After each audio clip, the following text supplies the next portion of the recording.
You picked up your phone this morning before you even got out of bed. Maybe before you said a word to anyone. Maybe before your eyes had fully adjusted to the light. You didn't decide to do it. Your hand just moved, almost on its own, and suddenly you were scrolling, reading things that didn't matter, checking for things that weren't there, filling a silence that had barely begun. And the strange part? You've done it thousands of times, and it still feels like something you chose. Here's the thing. You didn't choose it. Not really. What reached for that phone wasn't your rational mind. It was something far older. Something that was making decisions long before phones existed, long before cities existed, long before language existed. Your brain has been running the same basic threat detection and reward software for hundreds of thousands of years. And that software, it turns out, is spectacularly bad at living in the 21st century. Your ancestors didn't have screens, but they had something structurally identical to a notification. The snap of a twig, the distant cry of a bird, a rustling in the grass. Anything new, anything sudden, anything unexpected demanded immediate attention, because ignoring it could get killed. The human brain evolved to be a novelty detection machine. Your attention is not yours to freely give. It is constantly being auctioned off to whatever seems most urgent, most unexpected, most socially important. And your phone has learned to speak every single one of those languages fluently.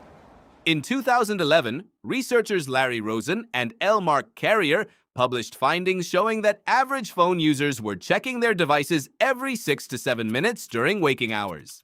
By the time you account for sleep, that's well over 100 checks per day. Most people, when told this number, don't believe it applies to them. Then they check their screen time report and go very quiet. But why? Why is it so hard to stop? The answer starts with dopamine, and it starts underground, literally underground, in experiments on rats.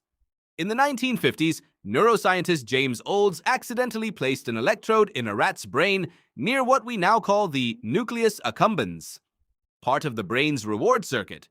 When the rat pressed a lever, it received a mild electrical stimulation to that region. The rat pressed the lever again, and again, and again. The rat pressed it until it collapsed from exhaustion. It chose lever pressing over food, over water, over sleep, over everything. Your brain doesn't have electrodes, but it has something that works on the same system. Unpredictable rewards. Not guaranteed rewards. Unpredictable ones. This is the key insight that most people miss. If every time you checked your phone you found something wonderful, a heartfelt message, exciting news, something that made you laugh out loud, you'd check it occasionally and be satisfied. But that's not what happens. Most of the time, there's nothing. Maybe a promotional email, maybe silence. And then, once in a while, something that actually matters. A message that made your day. A piece of news that changed your week.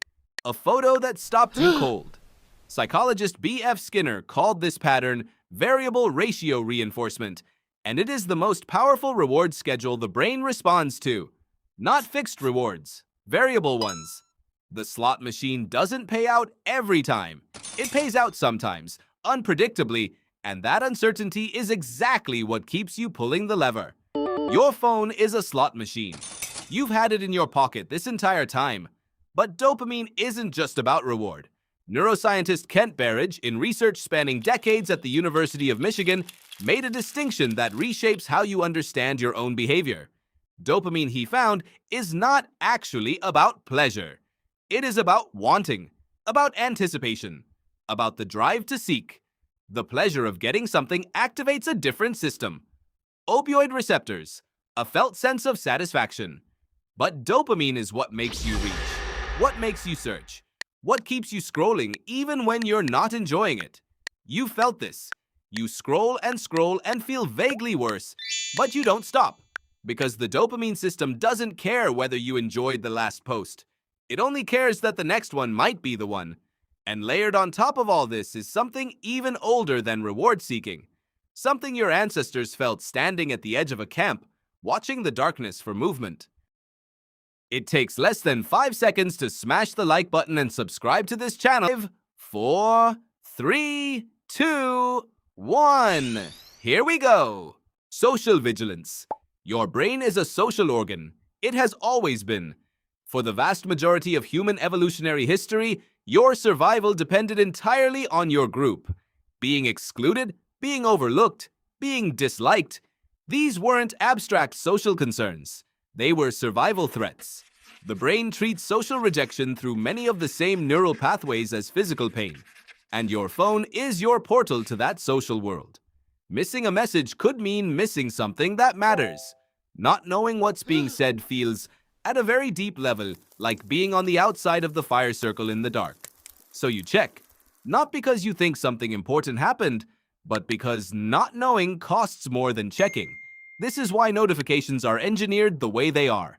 Not because the people who designed them are malicious, but because they understood precisely what the brain is listening for. A small red dot, a number, a vibration in your pocket. Each one is a signal that says, something is waiting. Someone needs you. The world moved without you. Your ancient brain hears that signal and responds before your conscious mind has even been consulted. In 2015, psychologists Jean-Louis van Gelder and Fren Tresoldi conducted research showing that even the mere presence of a smartphone on a desk, face down, silent, not even in the user's hand, measurably reduced cognitive capacity. Just knowing it was there. The brain was allocating attention to it even while ignoring it. That pull is not a personal weakness. It is a deeply engineered neurological response that no amount of willpower fully overrides, and it is getting more precise every year. The systems that govern what you see in your feed are not random. They are trained on billions of data points about what made you stop, what made you slow down, what made your thumb hover just a moment longer than usual. The machine is not neutral. It is actively learning the specific shapes of your attention and manufacturing more of them. What you respond to emotionally is what gets amplified. Outrage, surprise, things that feel urgent, things that feel personal. Your ancestors scanned the horizon for threats and movement. Your brain is doing the same thing at 100 miles an hour, across a fight that has no horizon and never ends. So what do you do with this? Willpower is the wrong tool. You are not fighting a bad habit. You are fighting hundreds of thousands of years of evolved attention architecture being exploited by systems designed specifically to exploit it. That is not a fair fight, and pretending it is one leads to guilt rather than change. What actually helps, researchers have found, is designing your environment before the urge arrives, not deciding in the moment when the pull is live. Deciding in advance, putting the phone in another room, turning off variable notifications, making the friction real, not symbolic. Not because you are weak, but because the system that reaches for your phone doesn't respond to reasoning. It responds to distance. To the absence of the trigger, you are not addicted to your phone. That word carries weight it may not deserve here, but you are tethered to it by the same ancient wiring that kept your ancestors alive. The need to scan, to know, to stay connected, to not miss what matters. That wiring is not broken. It is doing exactly what it evolved to do. It is just doing it inside a world it was never built for. Tonight, when you reach for your phone without thinking, and you will, pause for just 1 second before you unlock it. Not to stop yourself, just to notice. To feel, briefly, the pull itself. To recognize the machine inside you that is reaching.